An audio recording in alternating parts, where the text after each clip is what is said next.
Hello,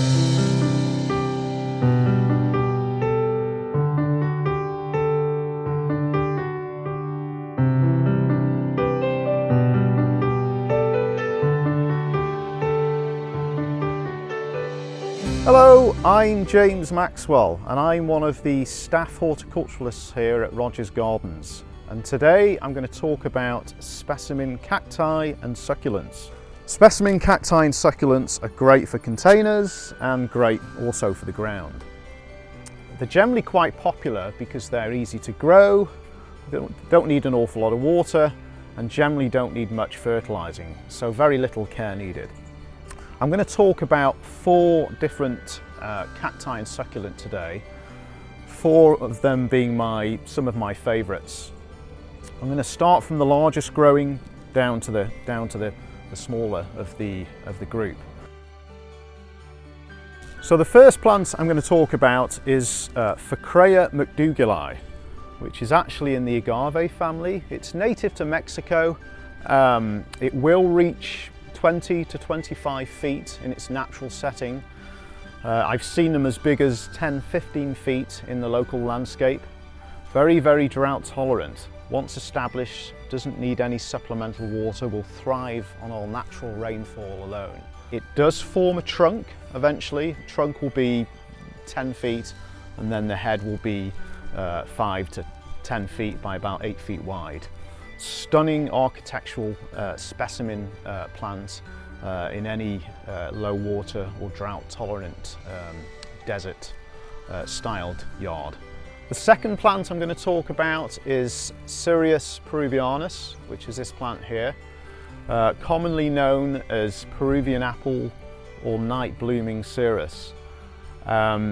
It's typical cacti, has that typical cacti looking form to it. It will, in its natural setting, it will reach 20-25 feet. But generally, you see they stay a lot smaller than that in cultivation. Great talking piece in any cacti garden or collector's collection. They do produce quite a wonderful flower. It's kind of a whitish beige flower, an open flower. What's unusual about them is they flower overnight and then the flower disappears. So it's a very short-lived flower window. Very, very water-wise, of course, does great in containers. The third plant I'm going to talk about is a small tree aloe called Aloe sabaea, which is indigenous to the Arabian Peninsula. It's, as I say, it's one of the smaller growing tree aloes and probably will reach a height of about 10 to 12 feet. The reason why I love it is because of its arching or twisting, curving foliage, and then it has in maturity it produces a wonderful twisting stem. Very, very water-wise. It can be grown in a large container or in the garden.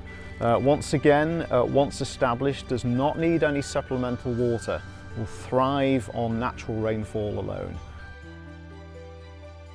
So the fourth plant I'm going to talk about today is probably my favourite and probably the most unusual of the bunch.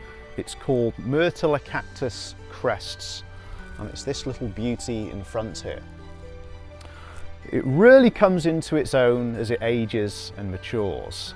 It flares out those wonderful fan-shaped crests and really takes on a stunning architectural form.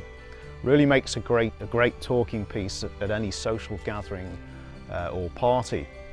It seems to thrive very well in containers and can also be grown in the ground. So definitely one, if you're thinking about investing in an architectural cacti for the yard, I would definitely consider this one. Myrtillocactus crests. So in summary, these are just a few of the specimen cacti and succulents which we stock here over at Rogers Gardens. Rogers Gardens is known for its unusual and rare cacti and succulent collection. So come in, take a look and find your favourite cacti or succulent. Rogers Gardens brings beauty into your home and garden. Thanks for watching.